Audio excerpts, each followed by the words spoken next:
अच्छा, basically business कोई भी है ना, ये बिज़नेस हो या कोई दूसरा भी बिज़नेस, इसमें मेन चीज़ जो है वो हॉनेस्टी है। हमारे वाले साहब ने हमेशा पढ़ाया है कि आपके पास चाहे आपका कस्टमर आया है, चाहे वर्कर आया है, चाहे आपका सप्लायर आया है, जब भी उसे डील करनी है ना तो एक ही असूल है कि उसको अपनी सीट पे बिठा लो और ख़ुद समझो कि मैं इसके पास आया। मशीनरी लेके आए और काम शुरू कर दिया बहुत छोटे से लेवल पे, लेकिन जब काम शुरू किया तो समझ आई भाई ये शायद हमारे बस की बात नहीं है। अस्सलाम वालेकुम नाज़रीन, आज हम मौजूद हैं एक फैक्ट्री के अंदर। एक ज़ीरो से स्टार्ट लिया है इनके वाले साहब ने, गुलामुद्दीन साहब के वाले साहब ने, और बड़ी मेहनत की। लेकिन उसमें यह है कि इन्होंने अपने कारोबार को बड़े अच्छे तरीके से संभाला। ना सिर्फ संभाला बल्कि उसका नाम जो है ना सिर्फ पाकिस्तान में रोशन किया बल्कि पूरी दुनिया में इस वक्त खुर्शीद फ़ैन के नाम से इनके पंखे जो हैं वो जाने पहचाने जाते हैं। और दूसरी बात यह है कि इनके पंखों की वजह से पाकिस्तान को जो फ़ायदा मुल्क को हो रहा है उसमें यह है कि बहुत सारा रेवेन्यू जो है ये जनरेट कर रहे हैं पाकिस्तान के लिए।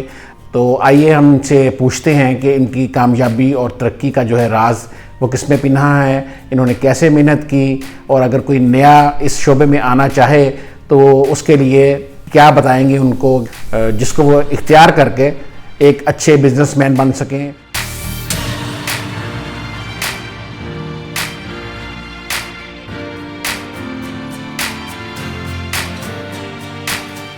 बिस्मिल्लाहिर्रहमानिर्रहीम। अच्छा, ये 1990, 89 एंड और 90 का सारा सिस्टम है। जब शुरू हुआ, मैं कॉलेज से फ़ारग हुआ ग्रेजुएशन करके, वाले साहब सऊदीया में थे, वो उधर घड़ियों का काम करते थे। तो उन्होंने फ़ोन पे बात की मुझसे कि मैं इधर थक गया हूँ तो कोई काम सोचो, वो पाकिस्तान में कोई बिज़नेस शुरू करते हैं। तो मैं एग्ज़ाम देने के बाद ही एक छोटी सी फैक्ट्री थी उधर, मैंने पंखों की फैक्ट्री, उधर काम शुरू कर दिया, ये सीखने की नीयत से कि ये काम कैसे होते।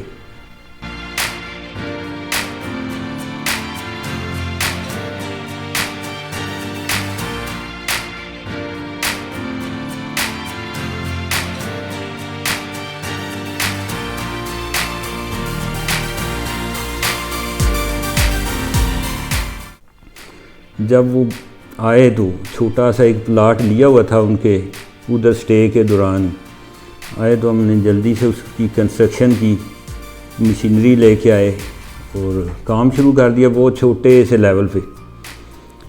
लेकिन जब काम शुरू किया तो समझ आई भाई ये शायद हमारे बस की बात नहीं है। जो हालात हैं, जिस तरह वो हम क्वालिटी की चीज़ बनाना चाह रहे थे, देना चाह रहे थे, वो उसकी प्राइस एक्सेप्ट नहीं होती थी मार्केट में। वो बड़ी शदीद मुश्किलात। फिर हमने कोशिश की कि इस काम को छोड़ें, कोई और लाइन इख्तियार कर लें, लेकिन ये काम ऐसा है कि ये इसे निकलना बड़ा मुश्किल था। तो निकलें तो सारा कुछ ही ख़त्म हो जाता है।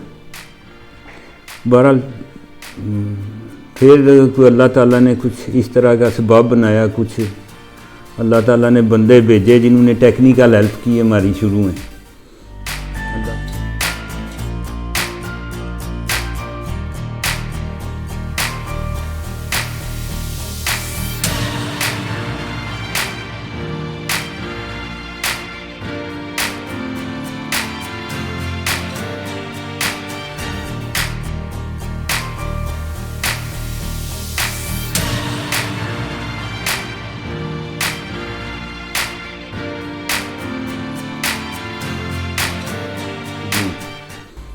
अल्लाह जन्नत नसीब करे। उनमें एक लाला नायत साहब थे, तो उन्होंने काफ़ी हेल्प की हमारी।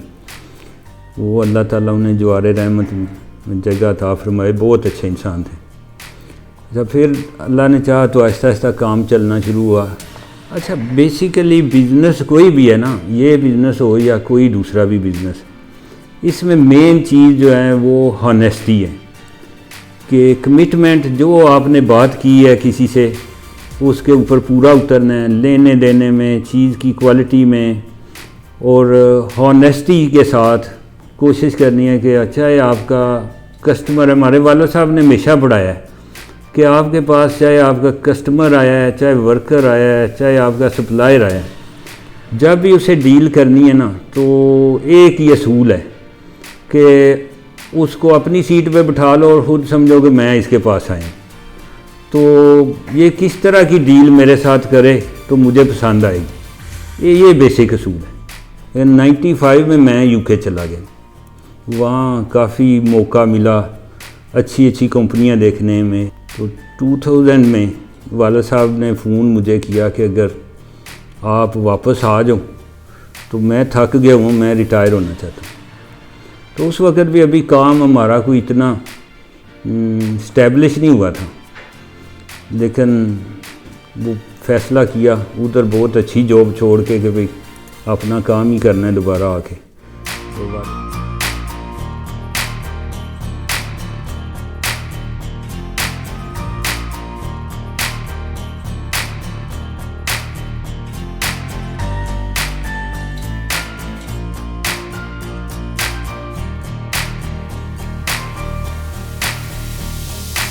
अल्लाह का नाम लेके काम शुरू किया, कोशिश की। भाई थे साथ, वो सईद भाई, शहजाद भाई, वो भी माशाल्लाह मैच्योर हो चुके थे।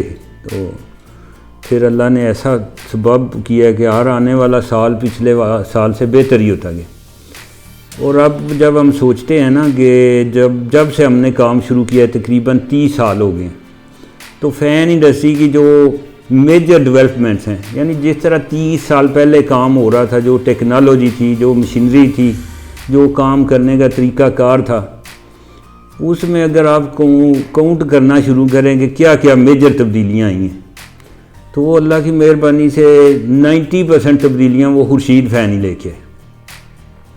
जिनमें अगर आप काउंट करना शुरू करें तो सबसे पहले फ़ैन इंडस्ट्री में CNC मशीनों पे प्रोडक्शन खुर्शीद फ़ैन में हमने शुरू की। फिर लाइन वर्क शुरू किया, प्री पेंटिंग सिस्टम लाए कि पार्ट सारे पहले पेंट होने चाहिए, जिस तरह बाकी दुनिया में डेवलप कंट्री में काम होता है। बाद में असम्बली लाइन के ऊपर वो उसकी असम्बलिंग हो। फिर अगर टेक्नोलॉजी की बात करें तो जब से हमने काम शुरू किया तो एक ही टाइप की मोटर चल रही थी जिनको AC कैपेसिटर मोटर्स बोलते हैं, और कोई उसमें तब्दीली नहीं थी। ये अल्लाह ताला ने हमें आज़ाद बख्शा कि हम वो नई टेक्नोलॉजी हमने पाकिस्तान में इंट्रोड्यूस कराई, जिसको BLDC टेक्नोलॉजी बोलते हैं, जो AC कैपेसिटर फ़ैन की निस्बत कह लें 50% एनर्जी पे वो चलती है।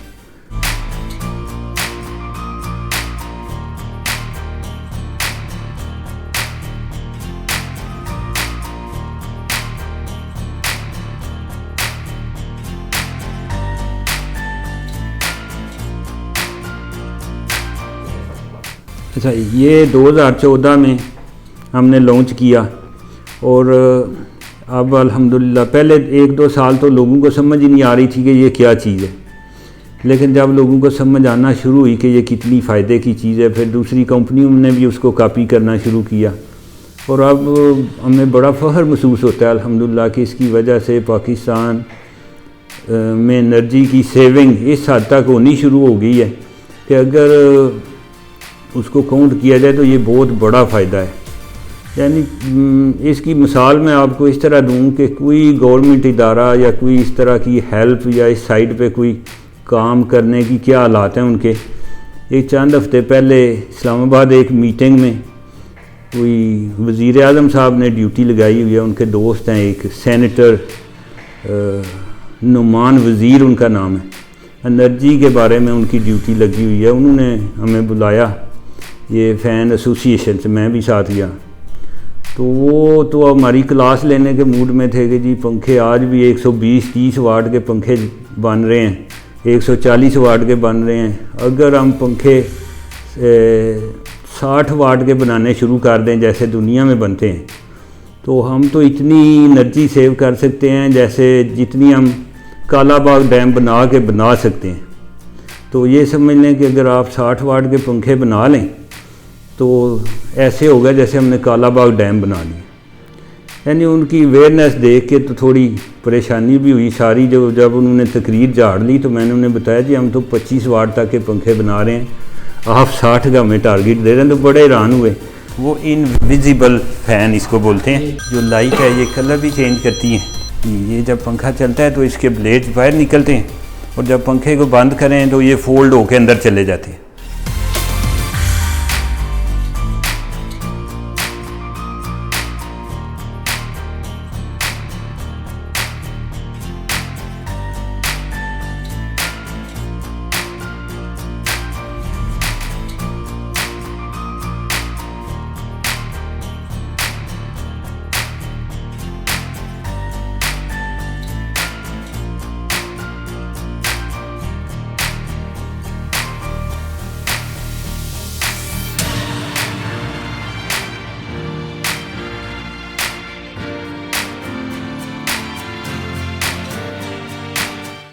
और फिर वो नीका और जो ये इदारे हैं जिन्होंने अप्रूव करने होते हैं पंखे, गवर्नमेंट इदारों में जो लगते हैं, वो हम पिछले 2 साल से कोशिश कर रहे हैं, वो हमारा पंखा अप्रूव ही नहीं करते क्योंकि वो उनके पास इसको टेस्ट करने की फैसिलिटी अभी तक नहीं है। ये फिर मैंने उनसे कंप्लेंट की कि भाई अभी भी आप जो पंखे लगवाते हैं, जो टेंडर जारी होते हैं, वो उसके ऊपर लिखा होता है कि 3 स्टार पंखे रिक्वायरमेंट में। वो 3 स्टार पंखे हमारी नज़र में तो एनर्जी वेस्टर पंखे हैं, वो एनर्जी सेवर नहीं है। हमारे पंखे उससे डबल एनर्जी सेव करते हैं। अच्छा, ये जो BLDC टेक्नोलॉजी का मैं जिक्र कर रहा हूँ कि जो हमने 2014 में पाकिस्तान में इंट्रोड्यूस की, इसकी खूबियाँ क्या हैं? एक तो रूटर और स्टेटर जो 2 मेजर एलिमेंट्स होते हैं मोटर के, इसमें रोटर जो है उसमें परमानेंट मैग्नेट्स लगते हैं जिसकी वजह से वो 50% एनर्जी सेव करता है। और इसके अलावा जो इसकी खूबियाँ ना, जो AC कैपेसिटर फ़ैन में एक बहुत बड़ा फॉल्ट है जिसका मैं बहुत देर से हल ढूंढने की कोशिश कर रहा था, वो जब आप डीमर के साथ उसको स्लो स्पीड पे चलाते हैं तो उसमें एक अजीब तरह की आवाज़ पैदा होती है जो बंदे को डिस्टर्ब करती है। ये बहुत बड़ी कंप्लेंट है उस पंखे में।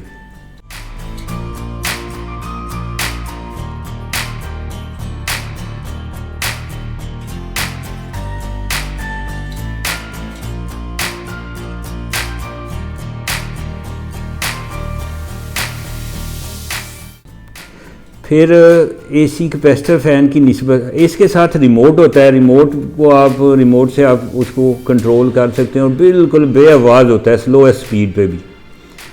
और इसके अलावा जो फ़र्क है AC कैपेसिटर फ़ैन और BLDC में, BLDC को एक लोग सादा ज़बान में AC/DC फ़ैन भी बोलते हैं, इन्वर्टर फ़ैन भी आप बोल सकते हैं।